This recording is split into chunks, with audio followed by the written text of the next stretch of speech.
Welcome, everyone, to Leading in an AI World. I'm Brian Chung, NBC News business and data correspondent. It's great to be here at Englewood Cliffs. They usually hold me up at 30 Rock, but I'm a Jersey boy at heart. But today we're going to talk about AI, how it's getting some people stoked and it's stoking fear in others. Today we're going to be talking to journalists and tech leaders about workplaces that are using AI and how we can use AI and whether or not a future with AI needs to look so grim.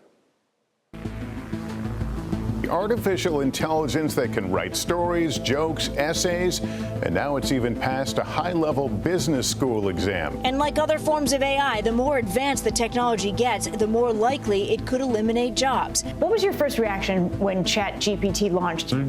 Eyes open and oh my God. This isn't intelligence. This is basically a sort of warped mirror of what's on the internet for the last 20 years. Artificial intelligence tools are becoming more common in the workplace as employers aim to increase productivity. For now, it looks like it can pretend to be human. What's next? The hope that AI will soon be able to provide real-time healthcare recommendations. Is AI going to save lives? Yes, it will save lives. Everything that we do here is powered by artificial intelligence. It gives us the superpower to analyze mass amounts of data. One system powered by artificial intelligence lets the robots do what robots are good at, lets people do what people are good at. But it does raise important questions about where is this going? It's the latest incident of a new and insidious form of bullying. A group of students creating deepfake pornographic images of their classmates. If this technology goes wrong, it can go quite wrong. Warning of advancing artificial intelligence used to simulate someone's voice in imposter scams. It's important that you save your vote for the November election. It sounds like President Biden, but the problem is, it's not real. Is it a Wild West right now? I think it's absolutely an arms race. We're going to see more disinformation, more fraud, and we are almost certainly going to see this interfering with our elections in 2024. We're in an arms race to deploy AI to every human being on the planet as fast as possible with as little testing as possible. That's not an equation that's going to end well. I think it's possible that people are just passing phase in the evolution of intelligence. In other words, computers will take over. Yes, that's possible.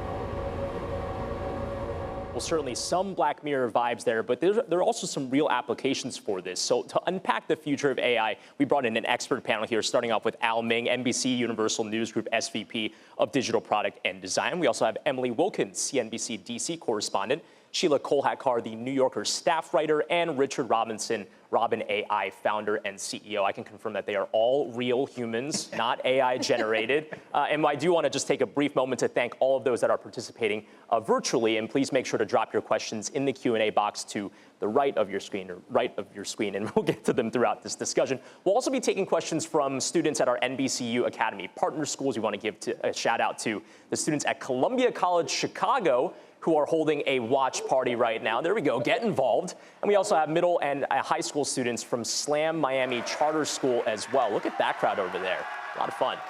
All right, well, let's start off with just the many different applications of this. And I actually want to start off with Richard, because Richard, you are an industry player who is deploying AI. So first of all, what the heck is AI? And how are you at Robin AI deploying this type of technology? Well, thanks, Brian. So we have built an AI legal assistant. It helps people with legal problems. So ordinarily, if you have a big legal problem, whether it's a contract or a big transaction, you go to a lawyer or you do it yourself. And if you know lawyers, they're very expensive. And they pride themselves on how expensive they are. And for most people, they just can't afford that. And the result is that a substantial majority of legal needs just don't get met. And our business exists to try and solve that problem using technology.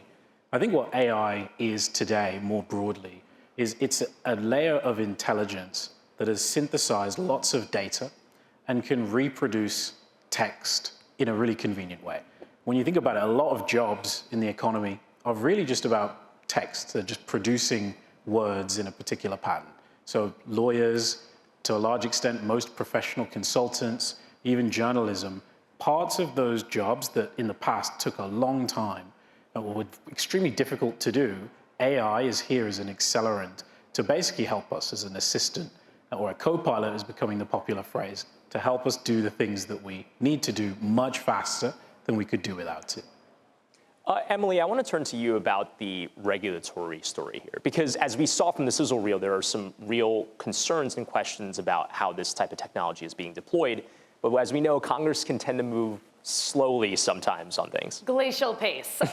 So there's really kind of two things if you want to talk about regulations. I mean, you can't ignore what the Biden administration is doing and what they've kind of put out there in terms of creating regulations and risks around AI, kind of beginning to think about exactly when the government needs to get involved, which things are hyper risky, which ones are less so. And you do see an interest in Congress on this. You have both in the Senate and the House have these AI working groups, and they're coming up with these reports that are then going to basically guide the legislative process through Congress. But as you mentioned, it takes a long time to come up with legislation. Then it takes a long time to kind of educate members on legislation. Then it takes a long time to get it through all of the processes, get everyone on board so you can actually pass it through both chambers. So while there is a definite interest in it, and while lawmakers are really passionate when they talk about it, I think there is going to be a delay between where we're at right now and actually having things pass. And I think the only way that that changes, I'd say, is if there is some sort of emergency. I mean, right now, we mentioned deepfakes in elections. We haven't really seen any ads come out where a lawmaker is seen doing something absolutely horrific and then it turns out it was AI generated. And I wonder if we do get to that point where we do start seeing some of that stuff, if the urgency could be in place for Congress to move a little bit faster than they're currently poised to do. So we're already seeing some of the political waves there, but just to kind of get back on the corporate side of things, I mean, Sheila, you have covered big tech, and there's been this interesting evolution of the competition in big tech going from hardware to software, and it feels like AI is kind of the next frontier. Who is winning the battle on AI? Well, right now, there's a tremendous amount of excitement in the tech world about this new technology. It's important to remember that AI has been around for decades, and it has been developing slowly. Some of the underlying kind of core technology was first, created in the 1950s. But now what's really interesting is we've reached this point where the introduction of ChatGPT and these other, sort of online models that allow everyday people to go in there and, ask questions or ask the AI to perform a particular task. It has triggered this real sense that there's this huge sort of explosion and it's really new, but it's actually been happening kind of quietly and slowly for a long time. And, one of the more recent concerns that's emerged in the tech world, there's sort of a debate. There are the more kind of negative, anxious people. Elon Musk, surprisingly, is one of these people who's saying we should really slow down, have a conversation about how this is going to evolve. And then you have people who are really concerned about global competition, for example, and about China, kind of pulling into the lead in this area. And, there are quite a few tech voices saying, if we have too much regulation, this is going to hamper our competitive advantage in this area. So, ultimately, that debate is really healthy, and it's good that now the public is really aware of this. Right now, the United States is seen to be ahead of the rest of the world in developing this technology, and part of that is because we continue to be good at drawing incredible talent from around the world to our universities and research institutions. But it's really important now to take the next step and turn some of that lively debate into a framework that we can all agree on that will require congressional action. Which could be slow. Which could be slow. It's a little discouraging how dysfunctional our political system is right now. And yes, unfortunately, it may take a real, crisis, mini disaster to push people out of their inertia and, to take action. Well, on that apocalyptic note, I want to go to Al now about just kind of other applications that we're seeing in this space. So Richard outlined how he's using it over at Robin AI. NBC News and NBC Universal, how are we deploying this type of technology as we're also covering these types of things? For sure. I mean, one thing is that we've been doing a lot of this, as Sheila mentioned, for a long time. So two areas that we have focused for years on is in augmenting and supporting our journalism in terms of tooling and capabilities to make it easier and faster to do things. This includes things like the ability to automatically tag metadata, for example, where there might be a story and you want to know what company is listed in the story. I can find out by automatically providing it in a content management system or similar. Another piece of it that we've been doing for a while is in making our journalism get out to our customers more easily with things like predictive analytics or recommendation systems or so on. And with the increasing investment in AI from our vendors and partners, we're also seeing that show up in the tools that we use kind of out of the box, like Adobe, who we'll talk to later in the summit. Two of the areas that are new to us, though, that aren't just kind of incremental, is in misinformation and disinformation, where we've been doing experiments with tools and vendors and technologies to be able to spot things that are coming in to our social news gathering efforts. One of the challenges there, as we've said in the sizzle reel, is it's an arms race. It is a constant battle between new technologies trying to create things that look realistic and technologies that are there to figure out what's wrong. So we're continuing to experiment in that area to find out what we can do. The fourth area that is kind of new, or the second area that's kind of new for us, is in data journalism itself. So we've been working with a pilot using GitHub for software development to be able to take large data sets or large complex systems and automate them, find ways to do them faster and more effectively. Ultimately, all of this is in service of empowering our journalism and making sure that we are both transparent but also aligned to our ethical standards and guidelines. Yeah, and I think ethics is going to be a big part of that development, and we'll get into that a little bit later. But I do want to take a hot second to turn to the audience, because I think we do have a question here. If we can have right here on the left. Obviously, I was looking around this huge NBC newsroom. If you could tell us your name, your school, and your question. Hi, thank you. Christina Previtt from Columbia Journalism School. My question is, we're being bombarded with so much right now from AI, and you can get kind of lost in it. What is one thing that you see evolving that would really affect the average person? Open it up. There's a few I'd mention. If I had to pick one that I think will impact the average person, already I think tools like ChatGPT are being used every day to write better emails. Sounds trivial, but actually people who don't work writing emails all the time, I find get so much value out of having a system they can use that basically perfects their grammar, helps them understand what tone to adopt. And people in particular who are perhaps immigrants in the UK, people who don't speak English as a first language, that is an incredible enabler, actually, when they're dealing with administrative bodies, government, businesses, people who might try and take advantage of them. They're already using ChatGPT for free right now to make a difference. So there's hundreds of applications I could talk to, but sometimes even the simplest ones are having the biggest impact. Anyone else want to jump in here? Well, I'll say even in Congress right now, I mean, congressional staffers, I think some of them are still doing it the non-AI way, but they have gotten approval to use ChatGPT Plus, as well as a couple other systems that have been approved for government usage. Now, not every system can do that right now because they do need to be very careful about what happens to communications and to data, but Congress is actually already beginning to think about it. And one Congressman, Ted Lieu, actually had AI write a bill saying that Congress should be looking into AI. And it's a pretty simple bill. I mean, very basic, non-binding, isn't going to be anything that changes everyone's day-to-day life, but it's an early example of how it can be done. And I think there's an acknowledgement that folks are trying to start thinking about how they can really integrate AI into their day-to-day life to just make themselves more efficient, more productive. I think one thing I would add that bridges the gap between regular folks and journalism folks like us is we're going to see increasing uses of AI in the ways that people discover the news and discover information, whether it's in search when you go to Google, or whether it's in social in places like YouTube and TikTok and X and so on. Increasingly, you'll see the use of AI to both surface information and potentially create that information, which can also be a challenge. Thanks so much for that question. We're going to turn now to the Ohio State University. They made sure I had the emphasis in the prompter here. We're going to go now to anchor and reporter Sierra Johnson, who is standing by with a student question. What do you have for us, Sierra? Hi, I am joined here by Jayla. She is a senior here at The Ohio State University, and she has a question related to sports. Yes. So we've seen sports obviously been misused as far as coverage with AI and Sports Illustrated and other news outlets with articles. So what is the best way to use AI in sports coverage? Al? Are there any applications on the sports side? I think so.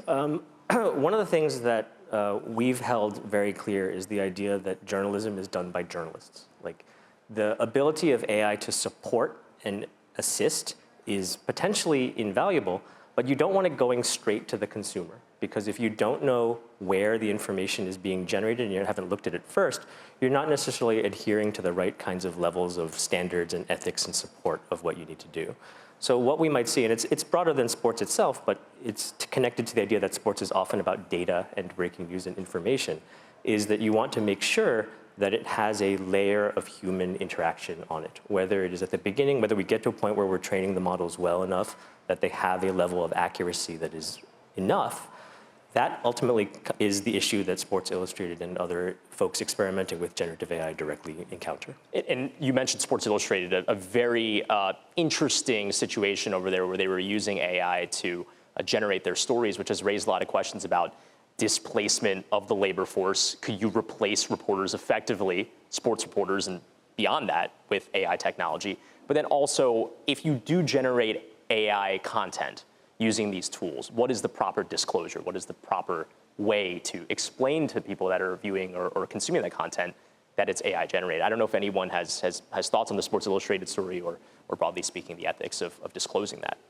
Well, this gets back to what we were talking about earlier, which is we need to talk about this and come to an agreement about what's reasonable and put sort of a framework in place to guide companies as they make these advances and figure out how to interact with the public based on this new technology. And I guess one thing it's important to remember is that, people leading AI companies, perhaps present company excluded, but they're capitalists and their main job is to make money for their investors and their shareholders. And their primary job does not revolve around fretting about potential harms in the future or worrying about whether society needs this or that. They're there to kind of create a product and sell it. So, that leaves the political and the public sphere to try and create guardrails just so that we can guide that in a direction that we want. And the Sports Illustrated example is really interesting because, of course, many companies are now taking a hard look at their worker costs and their employee base and figuring out, okay, we would improve our profit margin if we could reduce the number of human full-time workers we have, whether they're journalists or cashiers or drivers or lawyers. So every company is, undoubtedly doing that. That's part of their job, maximizing profits. So we need to, really think about how far we want them to go before we decide to create some kind of framework to guide this. Right. Thanks so much for that question, by the way. We have another question now from the chat. We're going to turn to Troy Thompson, who is asking, what are some AI implementations you feel comfortable using in daily workflow, and what are some others you have actively avoided? Not sure if anyone wants to bite on that one. I mean, it is interesting because a lot of what you do, obviously, as a journalist, a lot of it is research. And of course, some of it is going out, asking questions, doing the interviews. And that's something that, you kind of you got to do by yourself. And I haven't seen any walking AI quite yet. So I feel like that part of my job is safe. But I mean, as far as going online and doing research, I mean, yes, you do have to be careful because there have been plenty of examples of AI, ChatGPT, asking a question and them getting the answer wrong. But it could be a starting point. It could be like, all right, tell me everything that you know about what Congress is currently doing on AI, and then going through that and being able to sort of independently verify, okay, this is a good thing, or hey, this is really interesting, let me look into it more.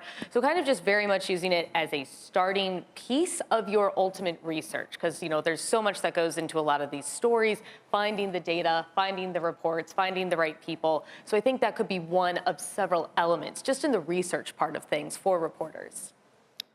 Have you guys all used ChatGPT in an email before?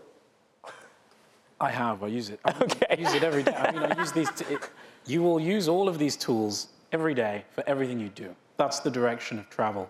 I would say that for research, it's such an interesting topic because tools like ChatGPT, if you're not careful, are extremely dangerous for research tasks because they are trained to convince you and produce material that looks like the material on the internet. And they do it really convincingly, and it can be totally made up.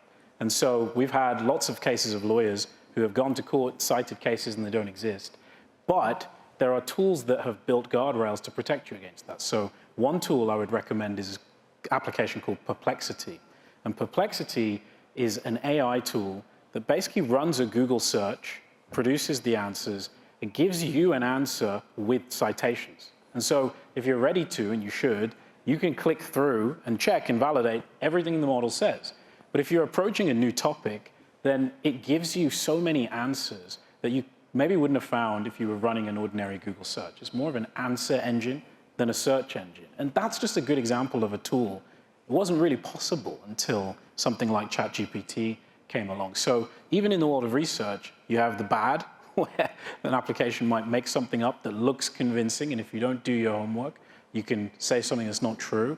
But you also have the incredible, where you can have an application that can teach you about a domain you know nothing about, along with tons of references that become jumping off points for you to go and learn new things. So it sounds like the theme is don't trust and verify is kind of the way to approach it. Let's go now to Texas Southern University, where student reporter Zoria Goodley is standing by with another student question. Hi, Zoria. Thank you, Brian. Hello, I am Zoria Goodley, a senior here at Texas Southern University, and today we have Aaron Slaughter with a question. My question is, when it comes to, what is your advice for students looking to immediately integrate AI into the storytelling process? I will also say, just sort of, I think, in addition to kind of the last thing that we talked about and, using AI, trust but verify, there are definitely tools out there. And I feel like I am overwhelmed by the number of AI tools there are out there on the market right now. But I know that there are some specific ones that actually really help a lot of reporters with their jobs. One thing that I see a lot of folks using is this app called Otter. You have the voice recorded, and then it immediately types out what the person is saying. Makes it really easy to go back into a 10-minute interview and find that 5-second clip that you really, really want. And it also provides a bit of a summary. So I think there are a lot of tools out there. There are a lot of more tools coming. Of course, you have to be careful. You have to trust but verify. You have to work with your company, make sure that you're not using a tool that could compromise the data. So there are lots of dangers, lots of risks, but I feel at the same point, it's just evolving field. And it's kind of important to keep on top of what is out there and what may or may not be useful to you. Yeah. I would just jump in and add, I think that's a great idea, using Otter to eliminate drudgery from the work of doing reporting and journalism, because, as anyone who's done it knows, transcribing interviews is a really, it's a drag. Your arms hurt by the end. It takes hours. So yeah, Otter is amazing. I use it. On the other hand, I would say, nothing beats actual human-to-human reporting, research and reporting, talking to people. That is where you get the best information and material for your stories, and that is the stuff that cannot be done by a chat bot, as Sports Illustrated was trying to just sum up what happened in a game. Going and talking to people, that's how you get really valuable insights for journalists. So think about it as a way to just reduce the drudgery, and that leaves you more time to do the really valuable, real reporting and writing. I think one thing I'd quickly add is that you should just keep awareness out in the field. Like we were saying, these are coming out constantly. There are so many tools out there that are driven by AI, and new ones are popping up every moment. Be aware, keep reading, follow the technology news, follow the news from us and other platforms that are looking specifically at how AI is affecting journalism, like Pointer or Neiman Lab or similar. They're all talking about it. This is the big topic of the day. That's why we're here talking to you about it. Pay attention. Keep your eyes open. Find things that might solve the problems you have. Or NBCU Academy, right? 100%. We've got a great article, video from Alex Golden, I think, on NBCU Academy. Yep, which you could check out online. Little plug there. Thank you so much for that question. We're going to turn to the audience again here in New Jersey. Please tell us your name, your school, and your question. My name is Sean McTaggart. I'm from William Patterson University. And my question is, do you think AI helps or hinders students' education and the current generation of education and AI? That's an easy question for me. It's the biggest accelerant humans have had since the internet. And so if you ask, does the internet help us learn? Nobody would say no. It is access to information that was previously archived or in physical hard copies. It was restricted by who had the money to go and find it or who had the network to get access. Those things were broken down by the internet. And AI is absolutely the same thing. I mean, you can now take a subject you know nothing about. You can ask a tool, give me all the references I need to understand this subject. And suddenly you have access to information that previously would have been extremely difficult for you to get. So to the extent education is about learning, I think AI is a huge accelerant to learning. And that alone means it's one of the biggest inventions of the last 20, 30, 40 years. So many of the concerns that I hear people say about how AI helps people learn, I think are just not right, basically. They're things like, well, what if you just type in the essay question and ask ChatGPT to produce an answer? And I think, to my mind, the problem with that question is that ChatGPT could produce a pretty good answer to most essay questions, but it kind of undermines the whole point of an essay question in the first place. It was never really a great way to test the depth of knowledge and understanding a person has accumulated about a subject. ChatGPT just reveals that, doesn't necessarily undermine it. So I think we probably do have to find new ways to test whether or not people have actually mastered a subject. That's true. But I don't think we can question whether AI is going to help humanity learn more things in a far more democratized way, because someone who has access to the internet now has access to most of human knowledge. I mean, I do think as a question of pedagogy, though, right, if people are using these tools to just essentially cheat, that also presents some real questions, though, right? Because then you're not absorbing the information. So I guess what's the right way in classrooms to make sure that you're not just hitting generate and students are actually absorbing what they're supposed to be I think I would add absorbing? a yes but to that, which is tied to the idea of cheating your way through things. Ultimately, it's not the technology, it's the people. Any implementation of new technology really comes down to what are you trying to get out of your education? What are you trying to get out of your journalism? There are absolutely ways that AI, like the internet, like all the way back to the invention of fire, is helpful for us in the context of our growth and our abilities to change. But if we don't use it the right way, if we don't keep our education goals, our journalism top of mind, whether you're a student, whether you're a teacher, whether you're a parent, whoever it is, you're going to fail. Like the AI, like starting from the AI versus starting from the education, starting from the journalism is the mistake. Thanks so much for that question. We are going to go back, I believe, now to The Ohio State University, to WCMH anchor and reporter Sarah Johnson with another student question. What's up? Hey, Brian. I am here with junior Catherine Lee. She is a journalism major, and she has a question related to AI. So I was wondering if you believe that AI has the capability of making the hard ethical decisions that are required for the job. Well, that's an interesting one. Using AI to set the ethics for AI. Oh. Anyone have anything? Interesting. Is that kind of like letting the tech industry regulate itself? Sounds okay, sounds like a hot take's coming. Yeah. Well, I mean, I'm sure it is possible to program an AI to answer ethical questions based on what people have published on the internet on the topic of ethics. But I would say that, once again, it's about who is controlling the AI and who is profiting from it. And I don't think we want to just let the AI and the AI owners decide all those questions for themselves. I think we want a public debate and come to kind of a group decision about this as a society. Well, one thing is that when it comes to AI, because of the machine learning aspect of it, it's kind of whatever you put in is what it puts out, right? And I think that there's ethical questions about the use of AI, but there's also a lot of really interesting threads right now about the ethics of what's being put into the AI and you know, intellectual property rights, and whether or not if you're an artist that has stuff published online and the AI is scraping that without the artist's permission, what should be the right recourse for that artist? And who's in charge of putting those guardrails in place? I mean, I know it's something that Congress is looking at as far as, you know, what is it going to mean for compensation? What is it going to mean as far as the individuals and as far as the work that they're doing? I'll also say that one thing that Congress is particularly concerned about, and I think this goes back to sort of the ethics idea and what's being put in. So there was a time where Sam Altman, he had a dinner with a number of members of Congress. CEO of OpenAI, by the way. Yes, CEO of OpenAI, thank you. And one member stood up and they're like, look, we just asked ChatGPT to see if they could do a poem of Nancy Pelosi. And ChatGPT produced this very lovely poem for what was then the most recent Democratic Speaker of the House. And then they asked ChatGPT to do one for Donald Trump. And ChatGPT was like, I don't do politics.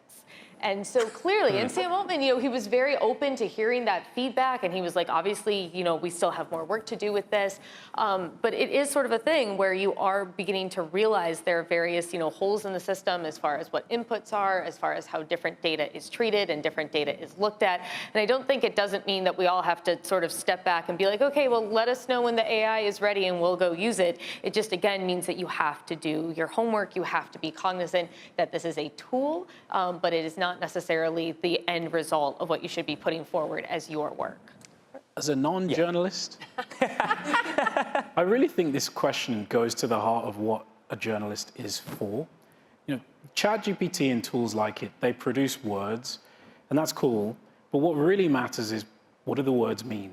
And I think a journalist, if nothing else, is supposed to care about whether the words are true, whether the words have been referenced and validated correctly, or whether or not you're willing to stand behind what you say with your personal name. The idea that you delegate that to a machine, to me, is backwards. You know, producing a set of words in order, I think that's over time going to become something that technology is very good at. But making sure they're right, crafting them in a way that you think is responsible, I really think increasingly that's the value of true journalism. So I don't like the idea personally of delegating these things to technology for lots of the reasons you described. The people who make these technologies do not necessarily hold the same values that you might. So it's a dangerous path to go down. Important caveat there. Let's turn back now to the chat, because Lexi Shaver is asking, with the growing use of AI in already competitive fields, what advice can you give to students or individuals trying to find their path in different fields? Should we be scared to follow our dream with the fear of AI taking our jobs? Well, as someone who started in journalism right around the turn of the century, where suddenly Facebook was a thing and Twitter was a thing, I mean, technology has already impacted the industry. For the journalists out there, or even for others, technology has already impacted the industry that you're going into. There have already been changes and adjustments that have been made. There have already been hard realities that have come out of technology. So I think AI, there will be learning curves. There will be things that we have to figure out, regulations that get in place, things that our industries have to wind up deciding on and setting standards on. But I mean, as far as not following your dreams because there's new technology coming out, there will always be new technology coming out. There has already been new technology coming out. So no, follow your dreams, and good luck. Al, anything, because we have a lot of folks in the room who are interested in working in a newsroom or working in this industry. What should they know about it? I think we've touched on this a little bit before, but stay informed. Be aware of what's out there. Understand what the tools are at your disposal, potentially. Think about the problems that you have that maybe technology could help solve, whether in summarizing or automation or looking at data. And start thinking about what the next thing is. I think one of the things that has been challenging with AI over the last year and the way that we've thought about it is most folks don't grow up knowing this stuff is possible. And I think for a lot of the students out here who are coming of age in a time of AI, you'll be able to think of things that maybe we didn't think about, that in terms of the problems that can be solved or the ways that the tools can be used. So in some ways, we're looking to you to help and figure out what that next thing will be. Yeah, I was going to say, it's encouraging, though, that no one in this room has gotten up and left yet, because it's like, oh, well, yeah, it's just going to replace me anyway. So that's good. We got another audience question here on the right side of the room. Please tell us your name, your school, and your question. Hi, my name is Gina Marie Zaccoli from Montclair State University, and my question is, how should we balance the use of AI in a professional setting? Well, this gets back to some of the things we've already talked about. I think it's very context specific. It depends on what your job is and what you're doing and what your responsibilities are, and if you have a duty to a reader or to an investor or a customer. But again, I think you want to focus on using it to reduce the drudgery, to free up your time to, take on the more cognitively demanding aspects of your job and do those really well. And you can integrate AI tools around the margins, but I can't think of very many jobs where it makes sense to just try and sort of replace a lot of your work with AI tools that are so untested. I mean, things are going to improve really quickly. I mean, the growth of this industry is going to be exponential, and I think that our laughter about mistakes that ChatGPT makes now will not be happening even in 18 months. Those could, that could be completely done, and we'll have some other thing we're worried about. But you really want to focus on like what you can bring to your job as a thinking person, an educated thinking person, and free up your time to do those things. I think at the end of the day, it's your name that's on the byline, and you want to make sure that those are your words. Maybe you are supported by an AI assistant or a real assistant or the internet or social, but you're the one putting these things together, and you want to make sure that that ends up being the end result of your work. I think one thing that we haven't touched on too much, but also impacts the idea of how you balance this, is the nature of bias. AI systems have some bias built into them because they're fed by, like we said, 20 years of the internet. And nobody really scrubbed it to make sure everything was 100% true, because half of it came from Reddit at this point. So you probably want to make sure that as you make decisions about the use of AI, that it follows your own ethical standards, it follows your own goals around understanding what is true and what is something that you can report on that isn't necessarily true, but is worthwhile to know. Thanks for that question. We're going to turn now back to Texas Southern University, where student reporter Zoria Goodley is standing by with another student question. What's up? Yes, thank you. I have my colleague Taylor Davis here with a question for the panel. What is the main downside to AI, and how can faculty, students, and journalists get ahead of this problem? Biggest downside. There's so many, which is... If you had to pick one, if you had to pick one. Global apocalypse, there's one, yeah. No, just joking, just joking.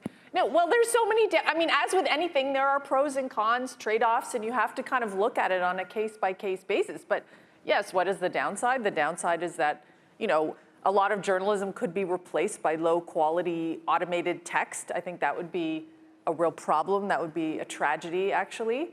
However, if we manage things well, there's a lot of upside to be found. And, you know, the question is whether we're going to make those hard decisions and, you know, push in that direction or not. I think one thing I would add is one of the challenges with the nature of AI today is that it's not what we think it is for the most part. Most people, if they haven't done the reading or they haven't done the work, they just think it's a magical answer generator that just works. And the reality, as we've kind of talked about, is what it is a system to summarize, a system to remix, a system to take everything that's out there on the internet and create logical, plausible answers. But it's not an AGI. It's not an actual artificial general intelligence. It's not thinking. And in the context of journalism, it doesn't know what truth is. It's not meant to do that. And I think that's one of the biggest risks, is not the technology itself, but our perception as consumers, as an audience, of what it can do and what companies do with it as a result. I mean, we are, though, at this inflection point where companies are starting to get into generative artificial intelligence, where it's trying to think for itself with mixed results. But that could definitely be part of the conversation as we get to that point. But let's turn now to another question from our audience here on the left side of the stage. Please tell us your name, your school, and your question. Hi, I'm Julie. I'm from Columbia Journalism School, and I'm in the data journalism program. So I guess my question would be how AI would exactly influence future data collection and data visualizations, like making charts, maps, and, you know, are there any possibilities that we will use AI image generator instead of using programming or Adobe Illustrator like we do right now? We love a data question. We love a data question. Yeah.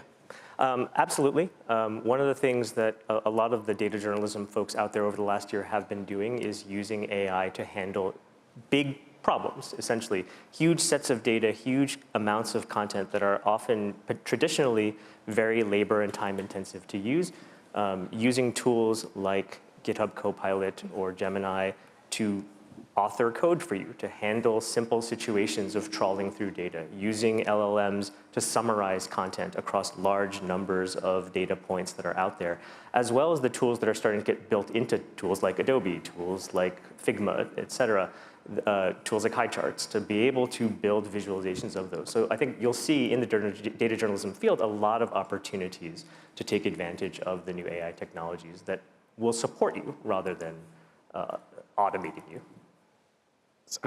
Absolutely right. I mean, it's another good example of how AI is just a huge accelerant, because historically, if you get a huge amounts of data and you want to do something with it, you have to learn sometimes how to code. You have to learn new systems and technologies. You may even need to learn about statistics. AI just massively reduces the barrier to all of those things, partly because it can teach you how to use those systems, but also because you could take Excel and use Copilot for Excel, and you can actually use the model to start to interpret the data so you can get somewhere faster. So just think how many times in the past people have had these data problems and just thought, you know what, I'm not going to bother. How many times they just haven't done a thing that could have revealed something useful to the world because they didn't have a system that could help them. All of that's changing because of these systems. So I think it's another good example of how AI will accelerate and empower more journalists and more data journalism in particular, not hold it back. Well, and to your question too, I mean, there are some software packages that can kind of do some of that data creation, like a MicroStrategy, but will this make those types of companies and that type of software obsolete, or is it just going to reallocate where that capital is going to, add-ons and extensions of those types of software to further the reporting or just the broad data collection process? I mean, I think we're seeing this in practically every company's quarterly earnings report, right? AI is mentioned in every one of them because they are seeing the need to keep up. Like we were saying before, there's this kind of inherent arms race of who's going to be first to make this an essential tool for the things that people need to do. So I think in those companies that are providing these tools, we're absolutely seeing a reinvestment of engineering resources or cost and benefit towards doing more with AI to make things more effective at the tools that people use. And kind of to the profitability question too, I mean, it is interesting how, Sheila, you mentioned Elon Musk expressing deep skepticism about the AI space while he's also trying to create his own AI product, right? So I think that there's an open question here about everyone getting into the AI game. Is that a glut? Is that too much? Because there's a period of time where it seemed like in late 2022 when ChatGPT, because of sheer virtue of becoming more public facing, it had a lot of companies going, let's just say AI is a buzzword and watch our stock price go up. Like, are we at a bubble almost of some of this? I think by several metrics, there probably is a bit of a bubble. I mean, a huge percentage of the stock market increase over the last year was just NVIDIA stock. So, I mean, that's not a well-diversified market performance. I mean, there's a lot of hype and hysteria around a very small number of companies that are kind of associated with AI. But ultimately, that's how our economy works. I mean, there'll be a kind of a hype in an area, a ton of capital will flow into that area. There'll be a bit of a bubble, there'll be a correction, then the strongest will, emerge. I think it's interesting that Elon Musk is sort of trying to take a public stance just about the ethics of this technology and this industry. He's not someone who's normally associated with caution or thoughtfulness. He's sort of offended a lot of people recently. But I think the fact that he is trying to engage other leaders in the tech world on this issue is really something worth listening to. I mean, I don't think that's something he does lightly. Ultimately, though, it's going to be impossible to just influence the direction of AI simply by proposing ethical behavior to CEOs of AI companies. We're going to have to, once again, create guardrails around this and create incentives for the kind of things that we want to see more of and disincentives for things we don't want to see. So we're behind. We're a little bit behind. We have some catching up to do. Let's jump back into the chat because Bernice Johnson has the question, do you think AI is making people lazy when it comes to analytical thinking and using their own imagination to create something authentic? Are our brains already getting displaced by AI? What say you? Okay, you could have raised this question when spell check started. Honestly, I mean, I don't know about the data around this. If spelling ability has declined, maybe it has. Anyone with kids will tell you, like, what is the point of learning times tables when we all have this really powerful computer calculator in our pocket or on our arm all the time, and it's hard, just even as a parent, to know what to say to them because it's true. Maybe they need to be thinking about some other skill beyond just memorizing times tables and learning grammar rules. Ultimately, I think it's probably better. I mean, we still are a very communication-based society, and good communicators are always going to be in high demand in whatever field they're in. And I would argue that learning basic spelling, even if you have AI write all your emails for you, like someone I won't name, is still really worthwhile. But yeah, of course, a lot of people are not going to bother learning certain rote skills because the computer will do it for them. Maybe we hope it doesn't, and it doesn't have to, but it probably will. And as we wrap up here, just quick show of hands, AI, net good? Oh my God. Oh, I have to okay. remain unbiased. Oh, yeah, right, Oh my right. God. Okay, Yeah, okay. so. Well, again, Pros and it's a moving target, and things are always changing by a day. But thanks so much for that conversation, Al, Emily, Sheila, and Richard. Such an insightful conversation. I think we just breached the tip of the iceberg on that topic. We also want to thank those that are here in studio and those that were online for joining us. And as we wrap up the conversation, let's go over what you can expect next here on NBCU Academy Next Level Summit. We'll have a short break, and then we'll have a fireside chat with the superstar team running our NBC coverage of the Paris 2024 Olympic Games. My good friend Craig Melvin will be chatting with the leaders covering the greatest athletes in the world. Then join us as we introduce The Edit, where NBCU Academy teams up with Adobe with the aim of advancing digital and media literacy across all middle schools and high schools in the United States. And finally, we'll bring you 3 amazing career expos where you'll have the chance to practice a leadership interview, learn about essential leadership skills, and get more info about storytelling with Adobe. A lot of stuff coming up in the next 2 hours. And also a big shout out to our academic partners, including Langston University in Oklahoma, for hosting a watch party with us today. We see you. But right now, let's take a few minutes to stretch, grab a snack, and then we'll come back and join us here on the main stage at 12 p.m. Eastern. We'll see you soon.